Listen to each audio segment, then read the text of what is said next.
back to my channel. Thanks for tuning in. Hey guys. I've got Kev back. I'm back. Please remember to subscribe to my channel, hit the notification bell below, and yeah, tune in for more videos. I think for me, this is more like a, you know, how we nurture our marriage. Like, how do we almost like find time to hang out? Yeah, you know, like still be, yeah.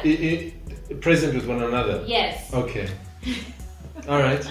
So yeah, this is something that I know that a lot of, especially new parents, sort of like battle to kind of, you know, like figure out. And not to say that we're experts or anything like that, but we have, you know, figured out like a dynamic that works for us, you know, with having a little kid around and still, you know, nurturing our marriage, paying attention to each other, making time for each other, that kind of thing. Right.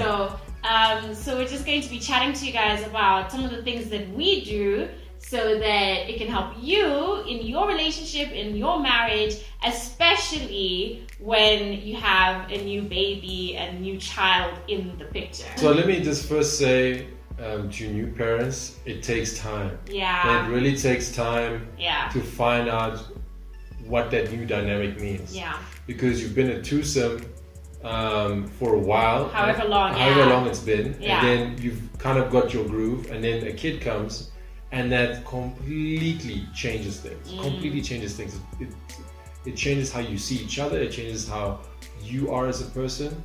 But that quality time one-on-one with your partner is still extremely important. If you figure this out within 3 months of having a kid, you are doing amazingly well. I don't know if anyone figures it out 3 months. But that's what I'm saying. Like 3 months is like nothing. Like during that newborn stage, if you guys can figure this out during that time, you are doing amazingly well. So it took us a year. Yeah, it took us about a year. It took us a year of being parents to figure out what this new dynamic is. Yeah. And we were like, we were speaking about it whilst it was happening, like, you know, we're still trying to figure things out. So we're very open about something is different, something has changed, and we're both trying to figure out what that means. Yeah, like definitely acknowledging that, you know, because I mean, if you keep ignoring that a whole human has come in the picture, you know, and just has taken over everything. Everything, like attention, sleep, time, everything. Yeah. If you kind of ignore that and expect that things are going to be the same as they were before, I think you're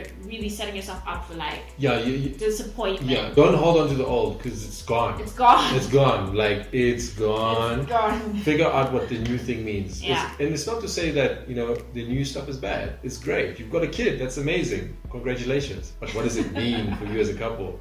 That's going to take time to figure out. And like we said, like it took us about a year to sort of like figure things out. We checked in with each other. We're like, okay, this isn't working. This isn't working. That was quite nice. Let's try to do that more often. So it was more like sort of, like just, I guess, sort of like playing around a little bit more, like interrogating things a bit further. On my Instagram, on my blog, everywhere, I go on and on about, you know, how important it is to have date night. If you can't do a weekend, I know even date night is like, for a lot of really parents, it's like, wait, people. what? Yeah. It's really tough, yeah. So how we do it is, firstly, we have a really, really good support system in our lives. Kev's parents live here. My parents, unfortunately, don't. They live in Tanzania. But Kev's parents are here. They're super, super involved with Kai. And, you know, they're so close. They're like his best friends. Kai going to my parents is like the equivalent of us going to the Maldives. It's like a holiday for him. It's his favorite place in the world to go. And like they just do their own thing. My parents and Kai, they have their own mojo. So we're very lucky that we have that support system where my parents are extremely involved in his life, and they enjoy it. They take so much pleasure in having him around, and when he leaves, it's like we're snatching him back from them in a way. You can't just dump your baby on them for like a weekend out of nowhere. You gotta, you know, like a few hours at a time. You gotta give them a bit of training. Yeah. So, you know, we started off with a few hours at a time, and then there was one time that he had to spend the night, I think because I was sick or something like that, there was some reason why we asked them if they could just take him. So we saw how that went, and he was totally comfortable. They were totally comfortable. So one night became 2 nights, and so once a month now, he's 2.5. So once a month now, he goes to his grandparents one weekend, the whole weekend, once a month. And we get to have dedicated time with each other. We have like a whole weekend to catch up properly, hang out, and then for them it's great because we're not there as the parents saying, oh no, don't feed him this, and you know how grandparents spoil their grandkids, so they can like spoil him as much as they give want. them the freedom to form that bond in their own way, exactly, and not supervise it.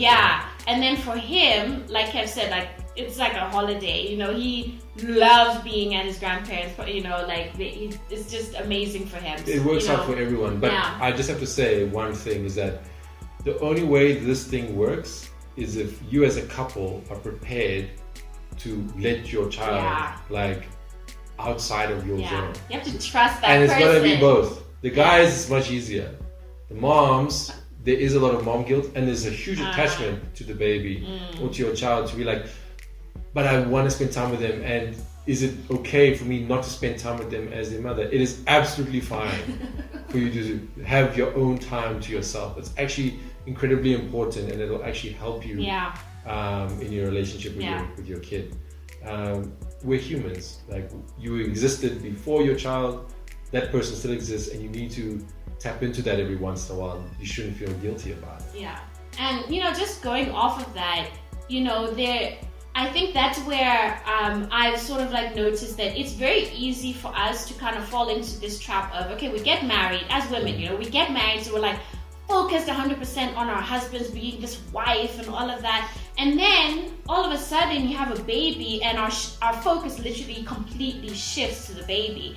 Right. And so it's easy, and I know that for a lot of us, like, it's almost natural because your baby really, really actually needs you to survive. Yes.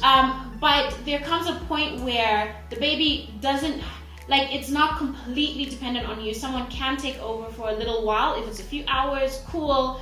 Take that time and put it back into your marriage. Like I said, he was here before Kai, and that relationship is important. And if that's something else that we always do, that we, just like with meetings and other important things that's in our calendars, we actually put in our calendars date weekend. So like we block off, like these days it's Friday to Sunday, I block off that weekend, let our friends know if they want to make plans with us. It's like, no guys, sorry, it's date weekend, we're not doing anything with anyone else. Also we take turns sometimes, like planning the date weekend and what we're gonna do. Right. And I mean, sometimes it's super simple. Like, it's literally staying at home and just enjoying peace and quiet.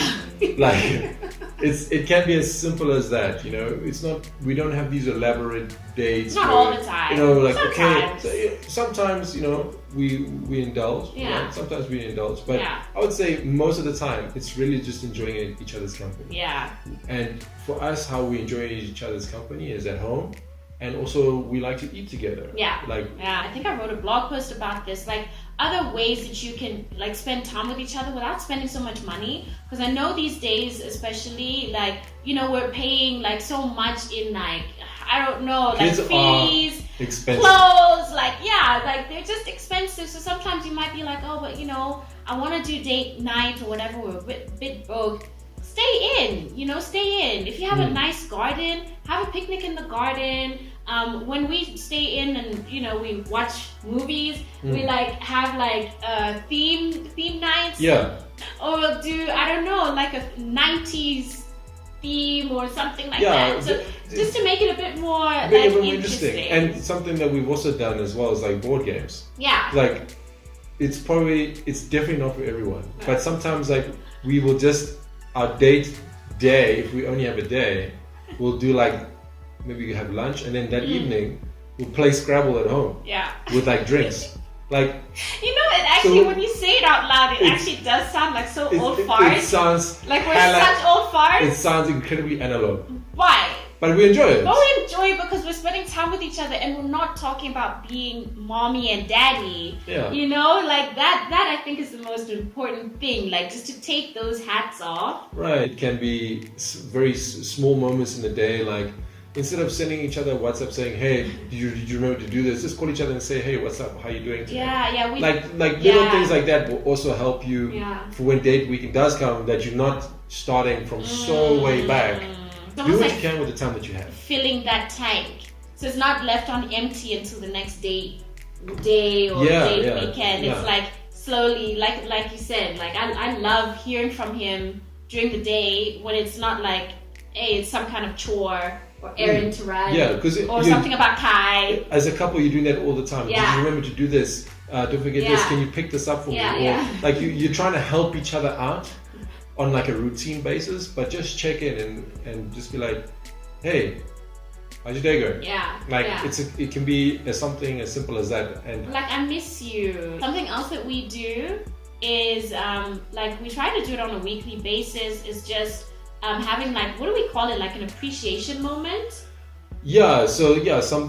Like an appreciation moment, I suppose you could call it that, where we just basically... It's like appreciation chat. Yeah, like we acknowledge like something that happened in that week that the other person did that like helped us out or that we made us feel good or something like that. Yeah. And it could be like, you know, by you doing the groceries this week, it really was great. Like it can be something so simple like that, or it can be something deeper. Yeah. But it's really like just acknowledging the acts or the ways in which your partner showed you love, just acknowledging that they did those things is a great way just to keep the romance alive. Because then you're not left by like, I've been doing all these things and they're not appreciating it. You feel like you're being taken for granted. Exactly. It's a very obvious way of addressing it. Yeah. Or like, you know, you think, we're married and then that's it, you know, but it is like consistent work and regularly, you know, checking in with that person, going over and above what, you know, like just to help that person or to show love, to show appreciation,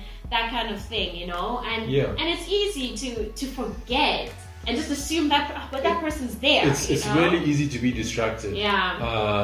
But just like acknowledging that person is there and telling them that, look, you're here and I appreciate what you did today. And when you say like ritual, like we have a ritual, we mean ritual in the most casual sense of the word. Like it's not like we sit down at 7 o'clock on a Sunday. Keeping it casual doesn't set so much expectation on things. Like don't try to plan things too much. Although in the beginning we did have to kind of be more conscious about it in a planning kind of way. Just to get used to it. So now we don't do that. But in the beginning we did kind of have to plan. Yeah, because we knew that it was something that was lacking that we needed to do. So we're like, hey, let's do this every Sunday. We said that. We were basically like, let's try this out and see how it goes. But now that we've been doing it, it is far more casual because we don't need to be as conscious about it. It's like, we haven't done it.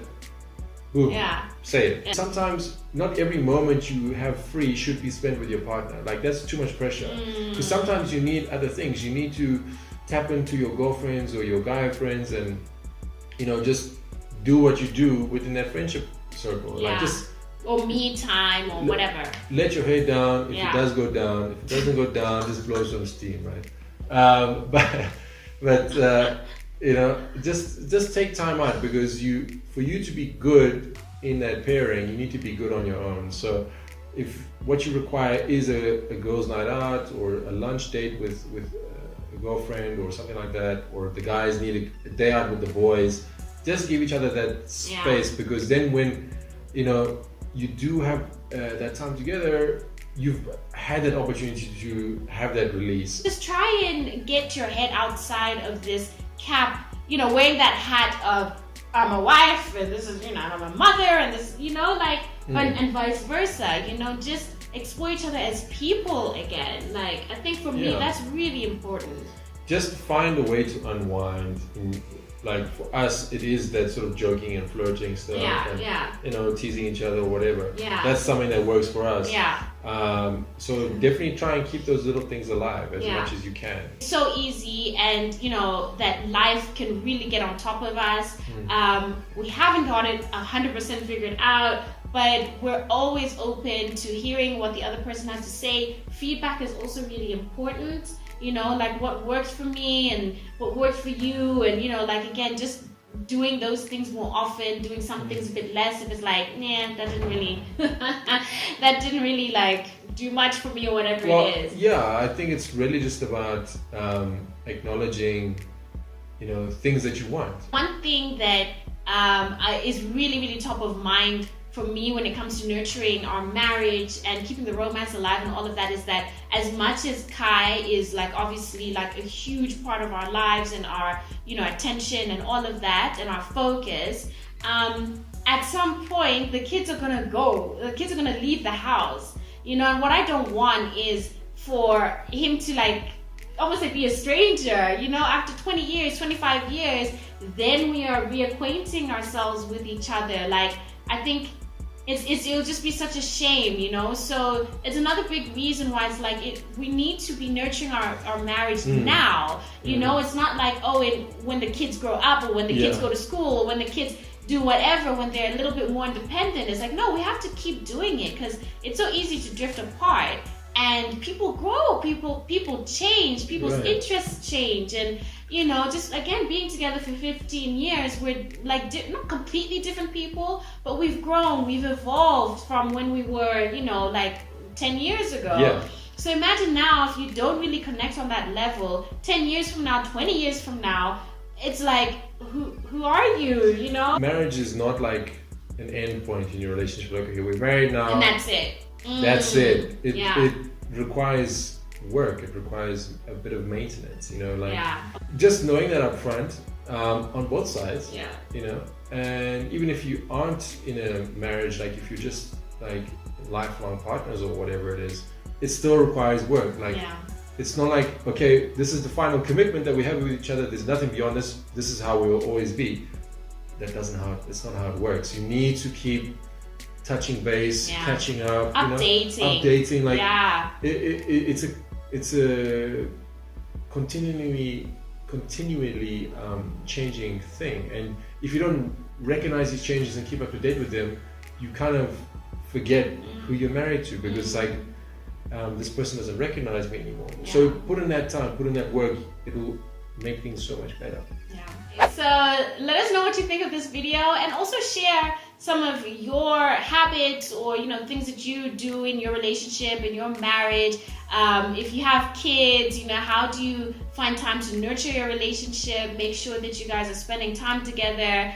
And and let us know in the comments below. Please give this video a thumbs up if you liked it. Yeah, I hope you guys enjoyed it. And please remember to subscribe to my channel, click the notification bell below for more updates, and we'll see you in the next video. Ciao. Bye.